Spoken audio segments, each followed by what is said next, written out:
জয় ঠাকুর। শ্রী শ্রী রামকৃষ্ণ পুঁথি চতুর্থ খণ্ডের অন্তর্গত ভক্তদের সঙ্গে রঙ্গ ও সংযোজন এই অধ্যায় থেকে আমাদের পাঠ চলছে।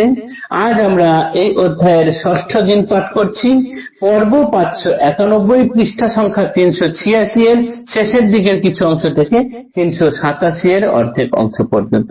এর আগের পাঠগুলিতে আমরা দেখেছি ঠাকুরের সঙ্গে এসে মিলিত হয়েছেন বিভিন্ন সময়ে তার প্রধান পার্ষদ নরেন্দ্রনাথ, তারপর এসছেন যোগিন, এসছেন তারক মুখুজ্জে, এসছেন সারদা মিত্র, তারপর এসেছেন ব্রাহ্মণ সন্তান নারায়ণ চন্দ্র, এসেছেন ভক্ত বিষ্ণু। বিভিন্ন সময়ে বিভিন্ন বাধা অতিক্রম করেও তারা ঠাকুরের পদে তাদের মতি রেখেছেন। কামিনী কাঞ্চন ত্যাগ করে কেউ কেউ সন্ন্যাস হয়েছেন, কেউ বা সংসারে থেকেও সে এক অপূর্ব সন্ন্যাস জীবনের মতোই ঠাকুরের কাছে রয়ে গিয়েছেন, যেমন তারক দাদা ইত্যাদি। তা এরপরে আমরা আজ যে অংশ পাঠ করব সেটি হচ্ছে নিত্য গোপাল গোস্বামীর বর্ণনা। পর্ব 591, আজকে ষষ্ঠ দিনের পাঠ। এবে নৃত্য গোপাল গোস্বামী একজন উপনীত হইলেন প্রভুর সদন। বঙ্গদেশে ঢাকার মধ্যেতে তাঁর ঘর, মাঝারি বয়স বর্ণ বড়ই সুন্দর। প্রসিদ্ধ বংশেতে জন্ম বৈদ্য কুলোদ্ভব, নিতাইয়ের শিষ্য পূর্বপুরুষেরা সব। বাল্যাবধি গোস্বামীর মতি ভগবানে, যৌবন প্রারম্ভে মত্ত সাধন ভজনে। কিছু নাহি হয় তার যায় কিছু কাল, হৃদয়ে উদয়ে বড় যাতনা জঞ্জাল। শান্তির উপায় চিন্তা বিচারিয়া মনে, জুটিলেন কিছু পরে ব্রাহ্মদের শোনে। সাকার যাহার প্রাণে প্রাণে প্রাণে খেলে, ব্রাহ্মদের সঙ্গে তার শান্তি কিসে মেলে। ভঙ্গ দিয়া ব্রাহ্ম দলে কইল পলায়ন, অন্তরে দ্বিগুণ বৃদ্ধি অশান্তি ভীষণ। আকুল হইয়া পুছে দেখে যায় তাই, কে জানে বলিয়া দাও শান্তির উপায়। কেহ তাহে কহিলেন এথিস্টের মত, ইহাই প্রকৃত শান্তি নিকেতন পথ। অনুরাগে দিশাহারা সরল গোস্বামী, এথিস্টের দলভুক্ত হইলেন তিনি। চৌগুণ তাহাতে জ্বালা প্রাণ যায় যায়, ফেলিয়া কোটির বস্ত্র গোস্বামী পালায়। ভাবিতে ভাবিতে চিতে হইল উদয়, গুরু বিনা কোনো কার্য হইবার নয়। তবে কোথা পাই গুরু যাই কোথা কারে, হায় গুরু কোথা গুরু অন্বেষণ করে। হেন কালে ঢাকায় হইল উপনীত, বিজয় গোস্বামী যারে প্রভুতে পীড়িত। প্রভুর মহিমা কিবা আশ্চর্য ঘটন, দিনেকে গোস্বামীর দয়ে হইল মিলন। প্রথম জিজ্ঞাসা করে দ্বিতীয়ের ঠাঁই, করুণা করিয়া কহ গুরু কোথা পাই।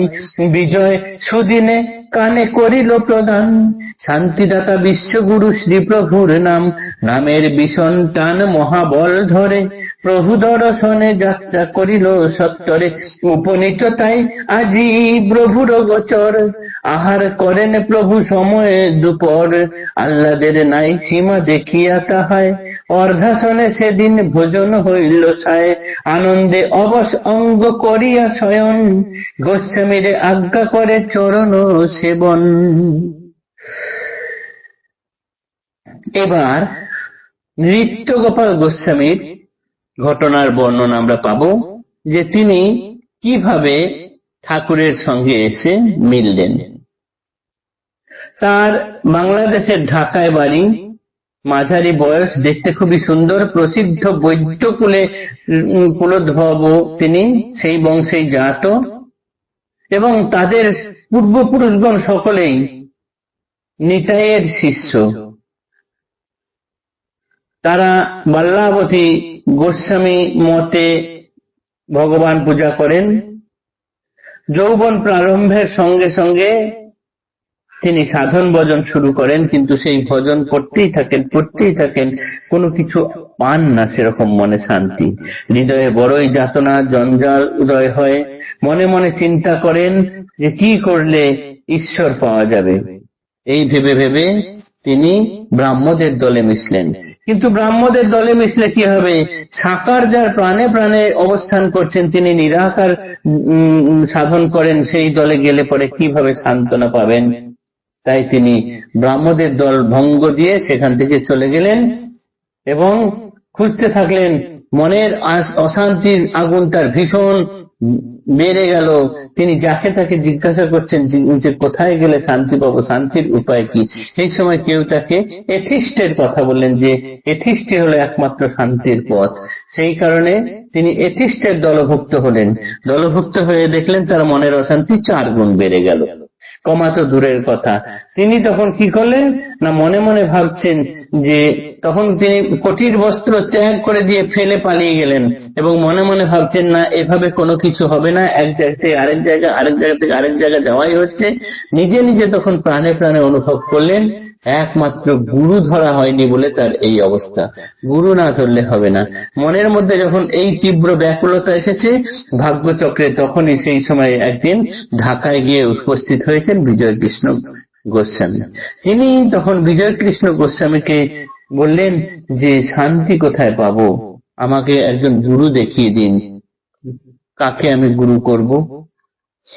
তারপর এই কথা বলতে থাকেন বিজয় কৃষ্ণ গোস্বামীকে। এক শুভ দিন দেখে বিজয় কৃষ্ণ গোস্বামী তার কানে বললেন ঠাকুর শ্রী শ্রী রামকৃষ্ণ দেবের কথা। যেই না সেই ঠাকুরের নাম তার কানে এলো, যে গুরু করতে চাও তুমি, যাও ওনার কাছে যাও। এই নামেরই এক মাহাত্ম্য, অমোঘ আকর্ষণ তিনি প্রাণে প্রাণে অনুভব করতে থাকলেন এবং সচেষ্ট রইলেন কি করে আসা যায়, কবে আসা যায়, কবে আসবেন তিনি। অবিভক্ত ভারতবর্ষ, ঢাকা থেকে বাংলাদেশ, ঢাকা তখনও বাংলাদেশ হয়নি, ঢাকা থেকে তিনি তখন এসে পৌঁছালেন ঠাকুরের কাছে। ঠাকুরের কাছে এসে যখন পৌঁছালেন, ঠাকুর তখন দ্বীপ্রাহরিক দুপুরবেলার ভোজনে ব্যস্ত। তাকে দেখে সেদিনে অর্ধেক খেয়ে উঠে গেলেন ঠাকুর। ঠাকুরের এত আনন্দ তাকে দেখে যে নিত্যগোপাল গোস্বামী এসেছে, অর্ধেক খেয়ে উঠে পড়েই তিনি তার ভাব এসে গেল। তিনি বিছানায় শুয়ে নিত্যগোপাল গোস্বামীকে বললেন তুমি আমার পা গুলো একটু টিপে দাও। এইবার নিত্যগোপাল গোস্বামীর মনের জ্বালা দূর হওয়ার পথ পেল। আজকের পাঠ এতটুকুই থাকলো, আগামী দিনে এর পরের অংশ পাঠ করব। জয় ঠাকুর, নমস্কার।